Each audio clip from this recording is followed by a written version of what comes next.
This episode is sponsored by PACS, the gold standard in emergency response bags. So when you're working under pressure, you need kit to be both dependable, tough and intuitive, and that's exactly what you get with PACS. Every bag is handcrafted by expert tailors who understand the demands of prehospital care, from the high-tech, skin-friendly and environmentally responsible materials to the cutting-edge welding process that reduces seams and makes cleaning easier. PACS absolutely puts performance first. They've partnered with 3M to make perfect reflective surfaces for better visibility, and bright grey interior makes finding kit effortless and fast, even in low light. With over 200 designs, PACS bags are made to suit your role, your needs and your environment. And thanks to their modular system, many bags work seamlessly together no matter the setup. PACS doesn't chase trends, their designs stay consistent, so once you know one, you know them all. And if your bag ever takes a beating, their in-house repair team will bring it back to life. PACS are built to perform, made to last. Learn more at pacs.bags.com or head to the show notes for further details. You're listening to the Pre-Hospital Care podcast on the Medics Academy Network. Today on the podcast, we're looking at pain management in pre-hospital care. So despite decades of awareness, oligoanalgesia, or lack of treatment of analgesia, or inadequate treatment of acute pain, continues to affect patients in the very moments when compassionate, effective care matters the most. So too often, the focus in emergency systems has really been on processes, whether a drug was given, which medication it was, or how quickly it was administered. But from a patient perspective, the real question is much simpler. Did their pain actually get better?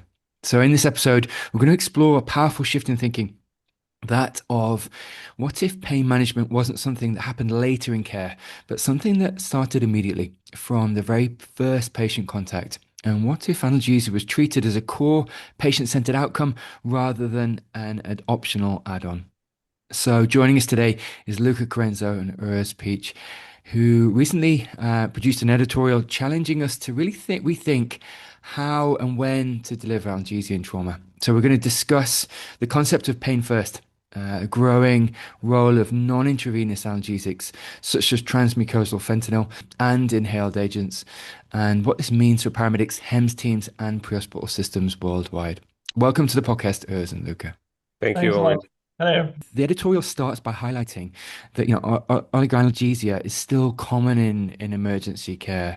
Could I get you to maybe unpack for us why you think pain remains undertreated in pre-hospital trauma, despite decades of awareness about the problem? I think first to start, we looked recently in our Swiss data, and it was about over 500 helicopter missions, doctors all every time on board. And still 1 in 3 patients arrived in the hospital with too much pain. And almost 10% got nothing at all. So no pain medication, whatever. So despite clearly being in pain, it's obviously we have a problem here. And the big question is why? The number one reason is really simple. It was no IV line.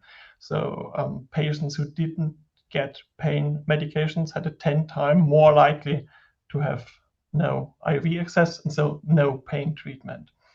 And that's a big problem. And I think it's a problem of us providers.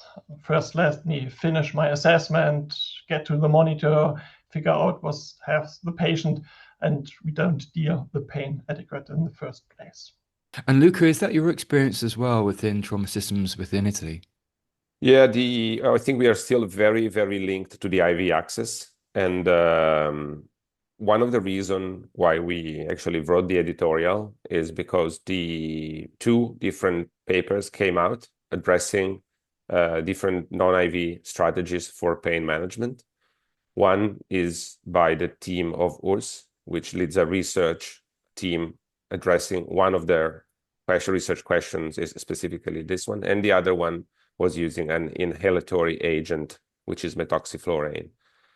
But I think the key point is, of course, a cultural shift and the fact that there is, on one side, a perception. So if the clinician has not adequately the perception of pain being treated, understanding the importance. And I know it's pain is also sometimes considered, a vital sign. So something we should all measure and record. And then if you have an altered vital sign, then you should, address that vital sign somehow.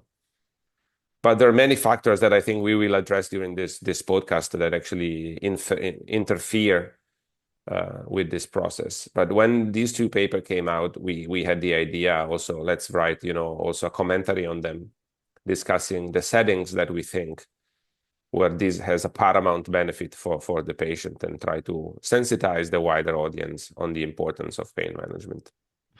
So let's just look at one of the central concepts of the paper, because to your point, Luca, we will go into some of the non-intravenous analgesic options which are suggested and of preference. But Urs, I'll come to you first. And one of the central concepts of both the paper and indeed your paper was really about pain is a patient-centered outcome, and it's actually a shift in mindset, really around just looking at how we should approach analgesia in the pre-hospital setting as a patient-centered outcome.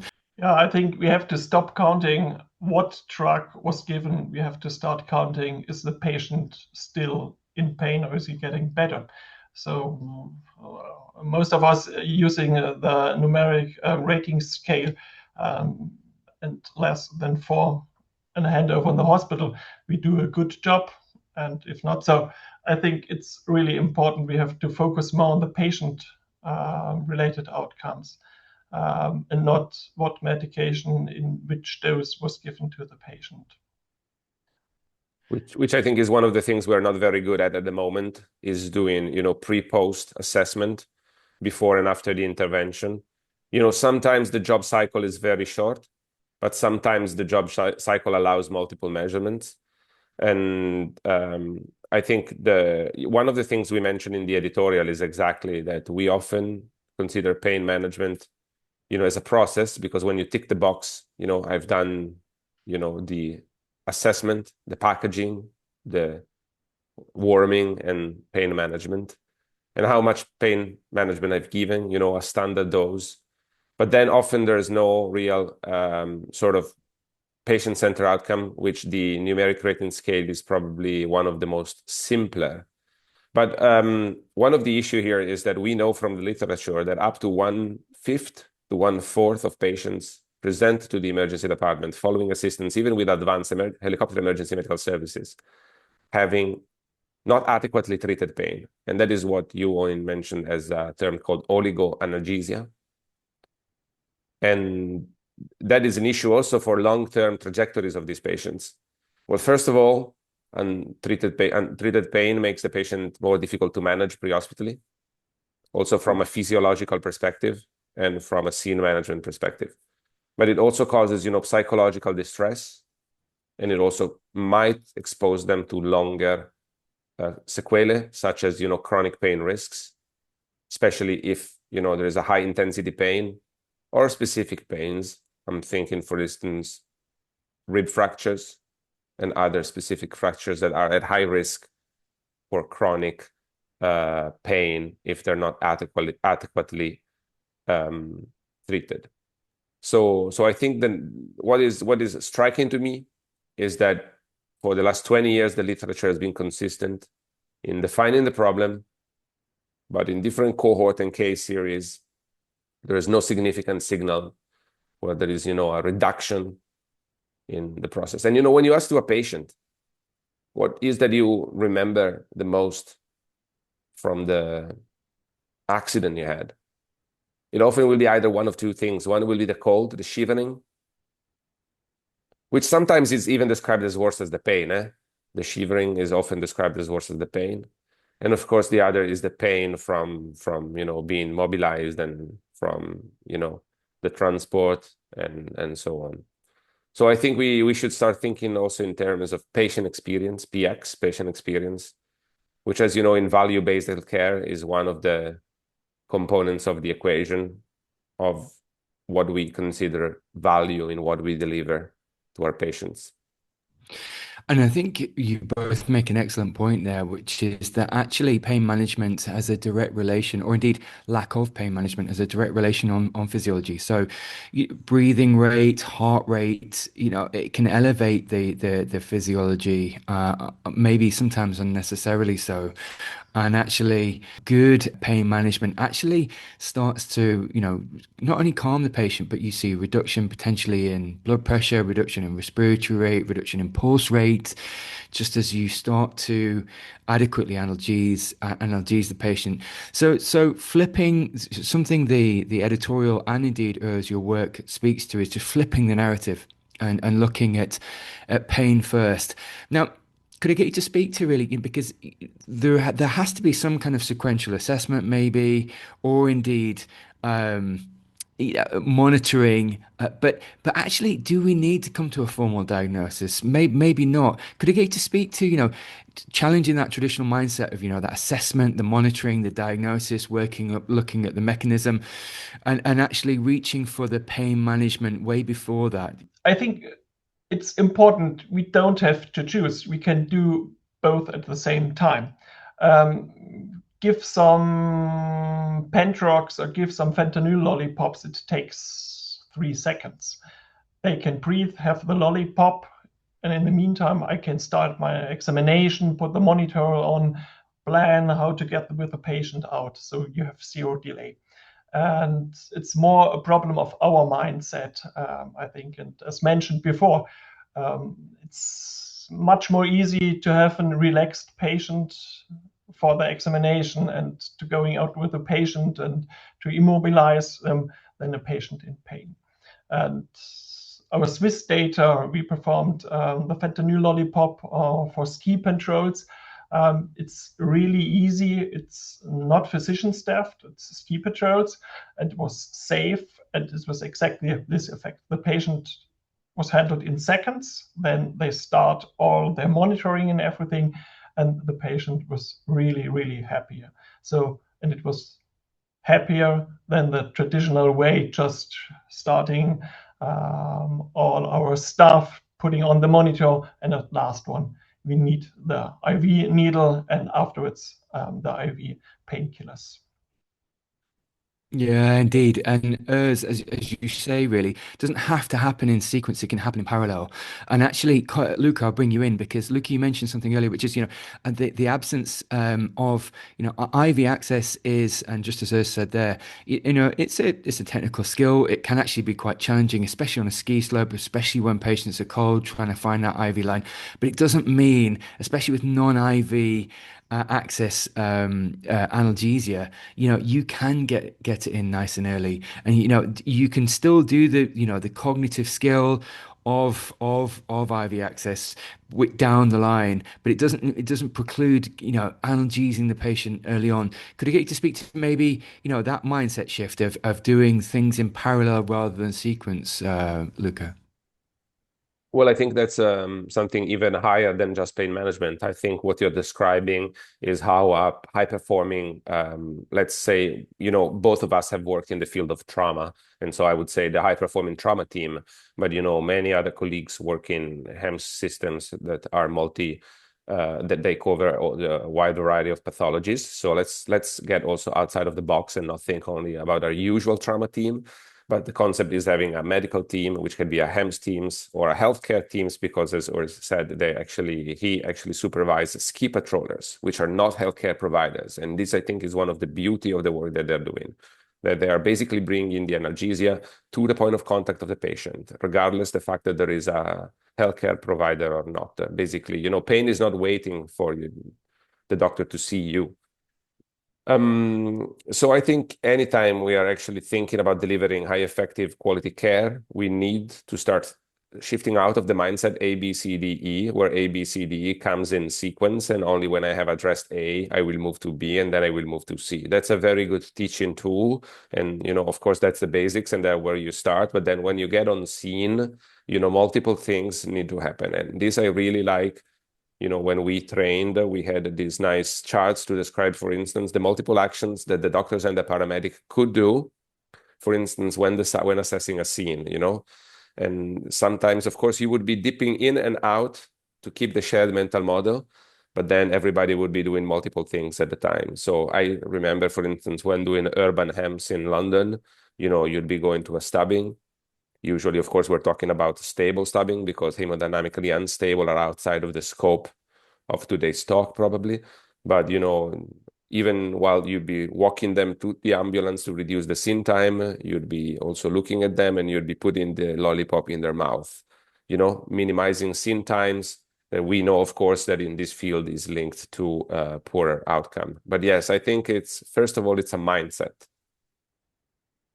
I agree, and to your point, it's more like an F1 team than it is Yes. like a sequence of events because there's continuous activity. There's multiple activity points happening simultaneously, and so And that sort of things similar. things Yeah, things needs to keep moving, as you know yeah, well. yeah. That's the other key point. Yeah, yeah. There has to be that cadence, that continuity of activity, and that simultaneous activity to the point where, like you said, and then you're handing the baton over so there's simultaneous activity in the ED as well. So it's not just it doesn't just reside in the pre-hospital team, but absolutely. So before we go into the specifics of the transmucosal fentanyl and indeed maybe the inhaled agents like Penthrox or methoxyflurane. Urs, I'll just come to you. Luca said, something which is absolutely key, and Urs, I'll bring you in just to speak to really, what the patient remembers, and the patient remembers pain. They remember how nice you were to them, and maybe how cold they were. Those are the enduring memories, and actually putting the patient back in focus is fundamental to because absolutely patient focused outcomes are the next level of care, looking at how they translate the care. Could I get you to speak to that? Totally agree, and I think I can add a little bit on what Luca mentioned before. It's not just about the comfort because our patient in agony can't cooperate with us. So they can't hold still. In the worst case, they fight you. And what looks sometimes like agitation often is just untreated pain. And I think if you look in the military literature, there's a lot of data, especially for the fentanyl lollipop. And they want a calm patient, not crying on the field. So it is really, really effective. And obviously, the next point is also as a bigger picture afterwards. So our untreated acute pain raises a lot of secondary problems like chronic pain afterwards, post-traumatic stress, and so on. So I think it's our goal and our target, and we should do it really better from the first point and not waiting too long.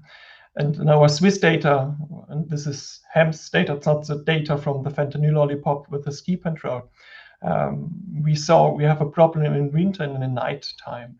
So when the missions are getting tough because it's cold, we have problems with the IV line, especially winter in the night time.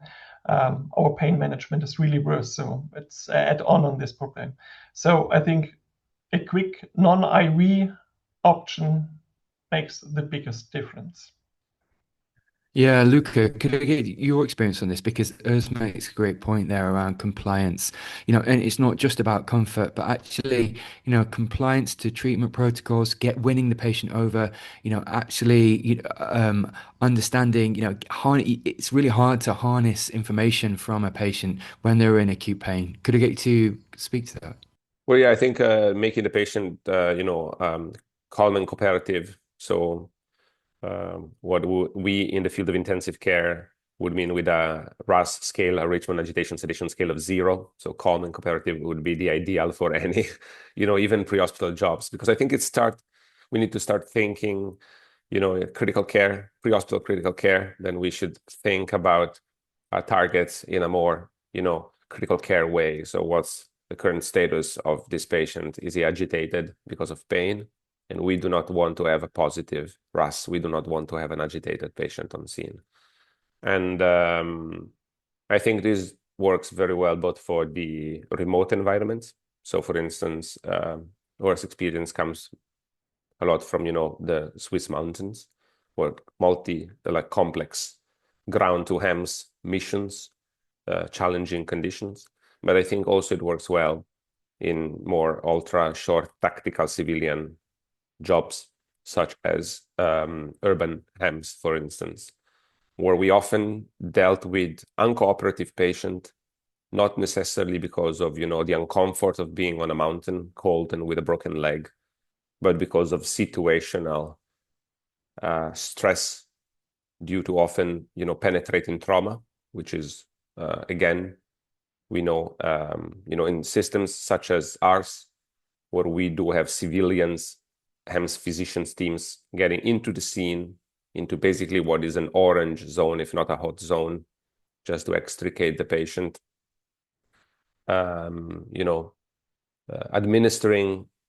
Rapidly administering a powerful analgesic that removes the pain, but also keeps the patient cooperative is a big advantage both for the patient and for the provider. So let's dive into the different modalities of non-invasive or indeed non-IV medication, like methoxyflurane, so Penthrox initially. It takes maybe 2 to 3 minutes, 6 to 10 breaths. Peak effect might be 50 minutes. You're looking at, that gives you that half an hour, 25 minutes to half an hour window of moderate analgesia. It can be used in combination therapy with other modalities. To your point, you can start to, look at other pain modalities whilst that's taking effect. Can I get you to speak to why it's so, methoxyflurane initially is so well suited to the pre-hospital environment? They remove the biggest barriers, though the IV line. So I think the fentanyl lollipop and the Penthrox is a really good choice. You have no problem with finding a perfect vein and start and all your material and everything. And I think especially in the areas like in the mountains or in the orange zone, you have to speed up. You can make the difference.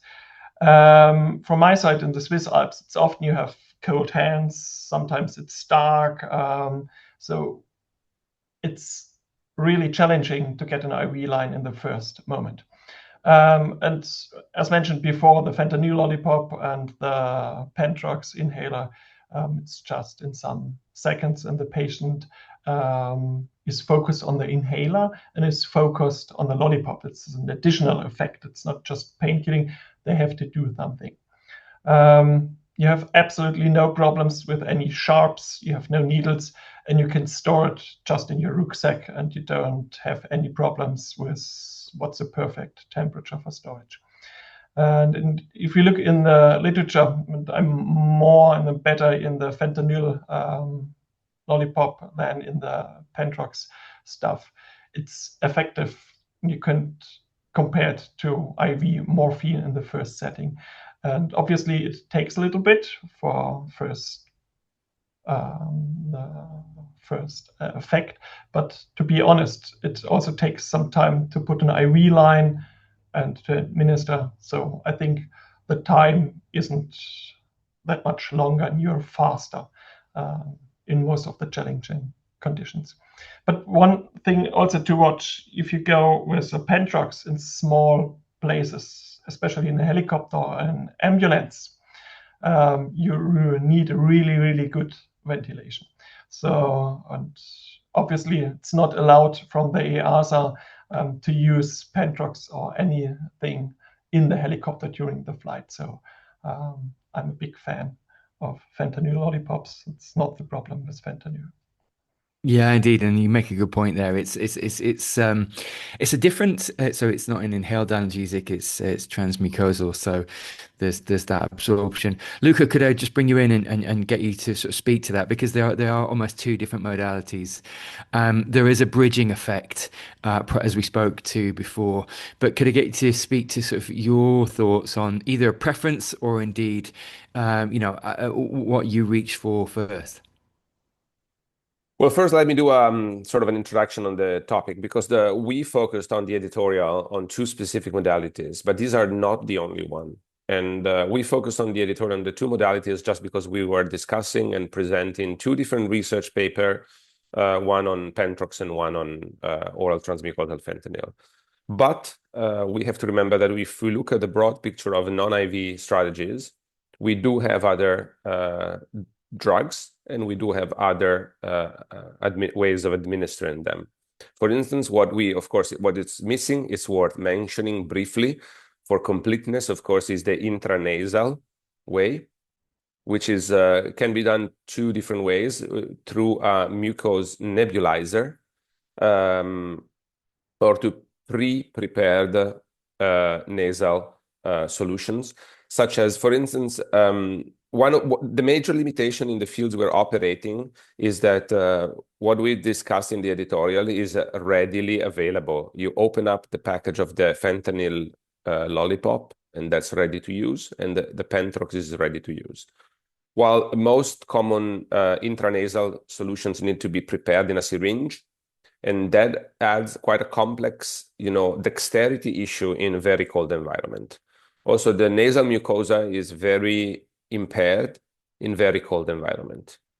So it's not that we do not like it, because if a reader, especially coming from the emergency department, where they might be used to use it for specific patients, such as agitated patients or pediatric sedation, might wonder why we didn't mention it. We, of course, are aware of it, but we do not feel it's very well performing in these settings. But again, if providers are more used, that is surely one way.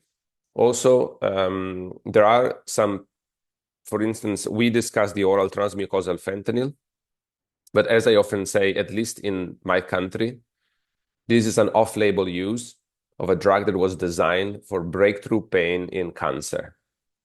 And drugs, ultra-rapid fentanyl solutions for breakthrough pain also exist as intranasal sprays, like the sprays that we would use for nasal vasoconstriction, where we're not breathing well, the off-the-counter, for instance, nasal sprays. There's also the options to actually have fentanyl in that modality, in a way that can be free fentanyl or also pectinated fentanyl, means fentanyl with pectin, which is a gelatin that basically makes fentanyl last longer on the nasal mucosa. But these were all drugs that were designed for breakthrough pain of patients in opioid chronic therapy for cancer pain. Now, over the last couple of years, there's been also oral transmucosal sufentanil, which is available, which is a different opiate molecule. And the interesting thing is that it has been approved for all uses, so also for emergency care. So this is one of the messages, I think, is that we are focusing on two different solutions, but these are not the only one in the literature. Inhalers also, we do have, Entonox, which is the mixture of N2O and oxygen. But again, also, we are not going to focus on that today. In terms of specific, also my preference lies on the oral transmucosal fentanyl, because that's what it has the largest body of literature, especially coming from the military. And we know it works well.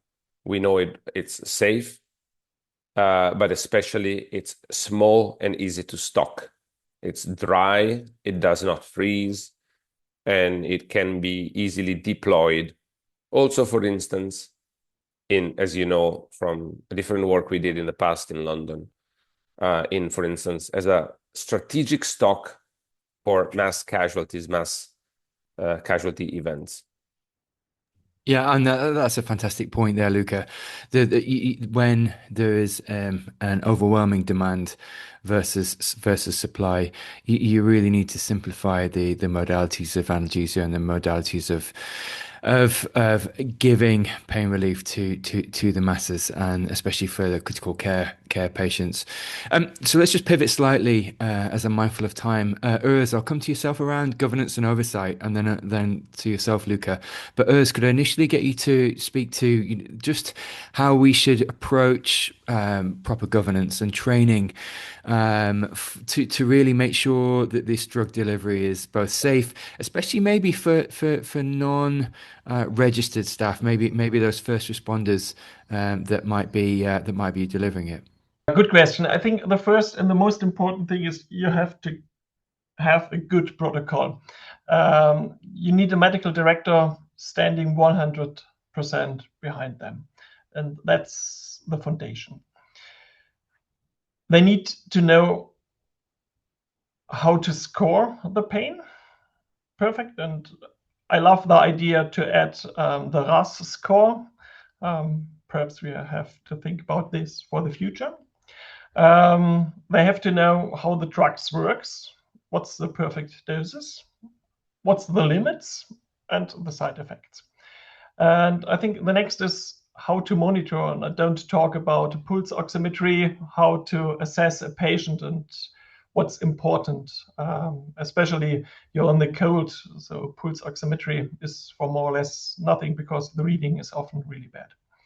And is the saturation the best point for too much opiates? So no. So I think you have to teach and bring the knowledge to the providers. And then you have to do a little training. What is if something goes wrong?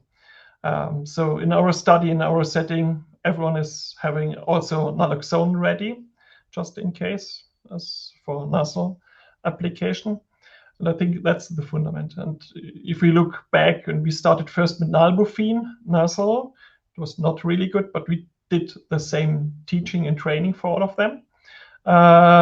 And it's a long progress, and you have to do and have a lot of work, especially if you're doing it in a non-physician and like in our setting, ski patrol setting.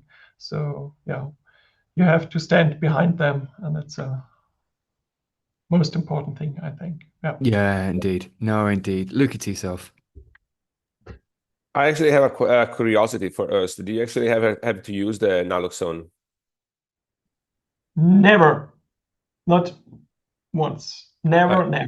And I think what is also important, if we look in the data from our physician staffed system, we have a failure rate of more than 30%. So we look in our ski patrol, and there the failure rate is just in the range of 50. You mean a failure rate of IV access? Not insufficient pain management. Okay. Yeah. So I think it's a big question. What's your point? And in the physician staffed system, it's easy and it's okay. And if you do a study on ski patrols, our focus is completely different. So it's more funny thing. Yeah. But no complication. It's more than 400 missions with the fentanyl in the ski patrol. Do they need to make a phone call to the director before giving it, or they can give it autonomously by following the protocol? In special cases, especially for children or patients with a lot of in the history, they can make a phone call. It's really important, and they use it once a week in the winter season. Yeah. So one of 20 patients, they do a phone call, yes. And that's an important pivot, actually, because you're right. There is a maybe a special patient cohort, which, like children or indeed elderly, which are far more sensitive to these drugs, and especially just getting maybe vigilance and indeed sign off and oversight is preferential. So just looking at really shifting the mindset to this first point of contact, in a way changing scope of practice, registered and non-registered, so the first responders as well.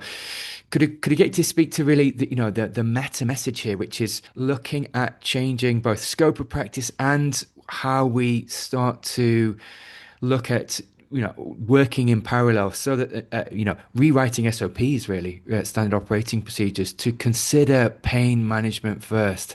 Urs, could I get you to speak to that? If you look in our data, so the data from the ski patrol as well as in our data from the physician-staffed helicopter. The problem is really clear, and our patients are in pain, especially on the doctor, despite having a doctor on scene.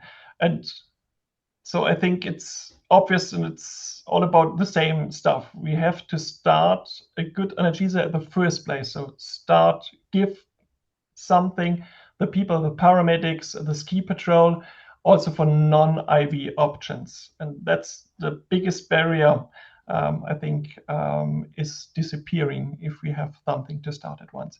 And the literature is really clear from the military and the Israeli, the US military, the German military. We saw exactly the same stuff. They started with pain treatment without IV lines, and the pain scores have been going down. I think that should be also in the civilian one, our focus number one. One of the things we also mentioned in the editorial is that, of course, what we are proposing is depending on, the regulatory and scope of practice of different providers, in different countries. So what we suggest is, of course, a model. And I'm very jealous of our model because, for instance, in Italy, this would not be applicable at the moment. What we are, approaching as, already a step forward is we do not have paramedic in Italy. We do have pre-hospital care nurses, a different model. So we, for instance, we had a previous episode, and if our viewers haven't watched it yet, I advise to go watch the mountain rescue episode. And in that episode, we discussed the experience of the Livigno ski patrol. And that is staffed by critical care nurses, which are allowed to use the fentanyl lozenge by, receiving a delegate prescription from the medical director by phone. So there is a protocol, absolutely, but it's definitely more rigid, for instance, than what our Swiss colleagues can do. But I think we do have a direction, we do have a trajectory, and we aim for, system change. But system change takes time and needs to be gentle. But I think the key point is having a direction, and we want to get there. Yeah, no, I fundamentally agree. And I think it can alter so much, not just from a patient perspective, but also from a clinician perspective, because you can expedite care, as we said before, with simultaneous activity, and it might make the whole patient interaction and consultation easier. Luca, you said something, and I just want to double click on it and really zoom in on it, because there might be listeners which are thinking in urban settings, as you were saying before, where there might be a conscious stabbing patient. They might appear stable, but there's always been a worry around giving strong opiates to, the potential for bleeding, for this hemodynamic instability, or are they on the edge of the cliff? Could I get you to speak to your perspective and thoughts, and then Urs, I'll bring you in after.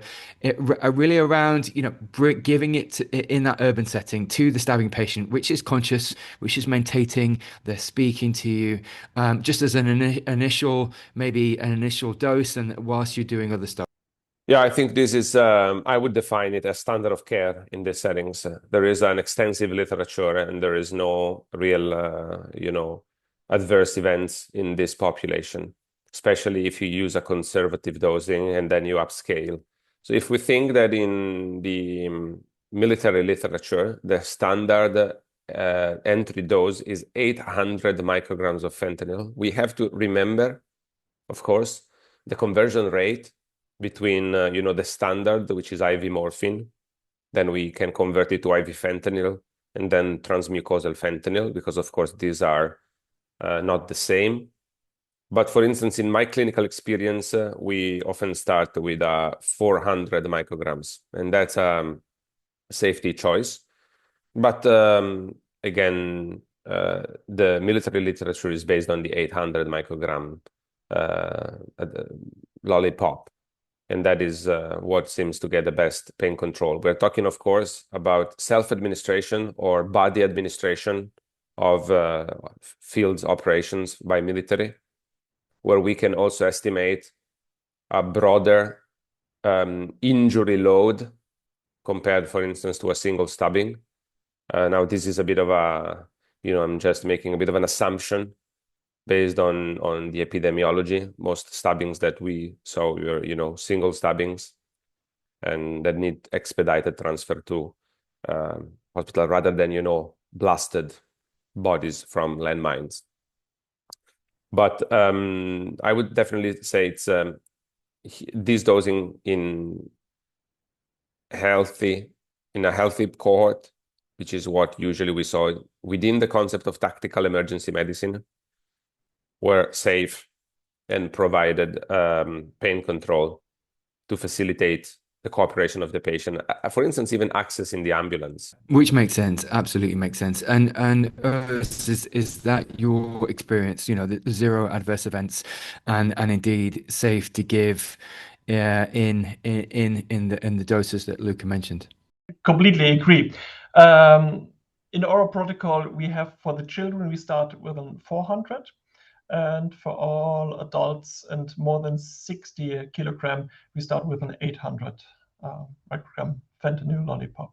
This is kind of leading me to a question really around multiple domains, because we've spoken about this could actually directly impact emergency response and preparedness, so major incident plans and major incident protocols, but it can also affect ski patrols, so the wilderness medicine.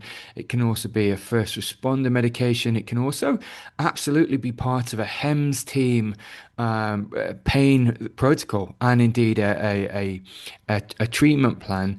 So it can almost affect multiple pre-hospital teams in positively.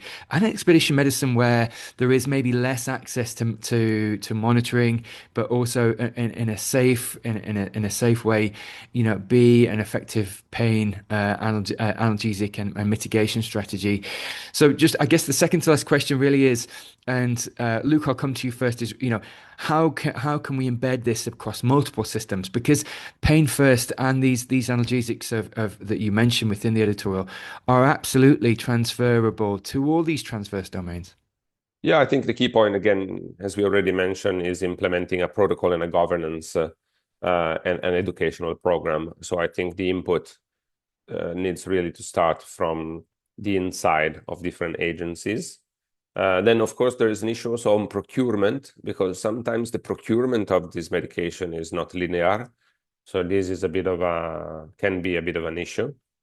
But I think the first step is by changing the culture and then integrating this in standard operating procedures, where we should adopt a pain first approach in everywhere.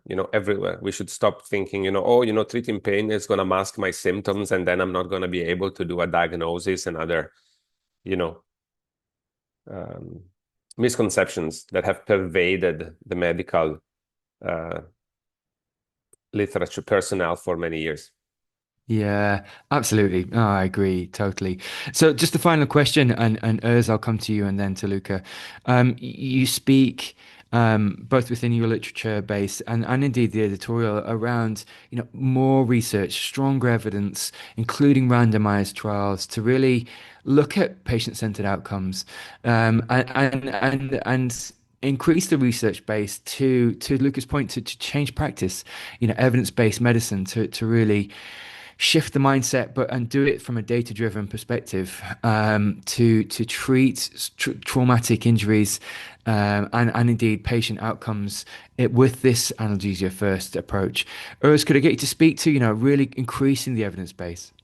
I think we have the drugs, we have more and more the evidence, but we have more and more questions. And I think it's important to address the questions with the next research. So we see more and more additional stuff. We have sex differences. So we have male patients got worse pain relief than the female patients. So why? We have a difference in the doctors. A male doctor is achieving better results. Why? Is it just a difference in the reporting of the different sex? Or is it more, like the doctors decide? So I think we need more good research on this. I think the research on the drugs, we have them. We have a lot of good research. What is working? What's the best combination? Is it better if we do a combination of drugs?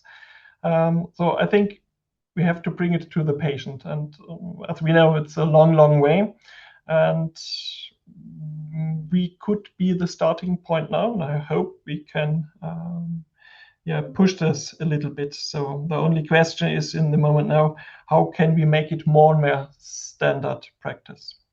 This podcast is the example, I think, because I got in touch with Urs following the publication of their paper, but now we're discussing multinational research projects. And I think building networks and integrating data to somehow build the evidence. We are the early adopters. I mean, we are not really the early adopters because some populations, like, as I said, the military have been using this for 20, 25, 30 years. But in a civilian world, for instance, there's still several skepticals. And I think building a good evidence base by solidly, collecting multi-center, multinational data is one of the keys. And that's, for instance, what Urs is working on. And we're working together, and we'll be hopefully be delivering more data in the future. But I think collaboration is the key. Yeah, indeed. Absolutely. Listen, it's a pleasure to speak to you both. We'll put in the show notes links to both the editorial and Urs to your seminal work as well, because I think it's absolutely fundamental in both of your points, just shifting the needle forward, shifting the mindset, and actually becoming, as you were saying, Luca, standard of care. This should be an absolute fundamental standard of care and a cross-system change in many ways. Urs and Luca, it's a pleasure to have you both on the podcast today. Thank you so much. Thank you, and it's always a pleasure. Thanks. You're listening to the Pre-Hospital Care podcast on the Medics Academy Network.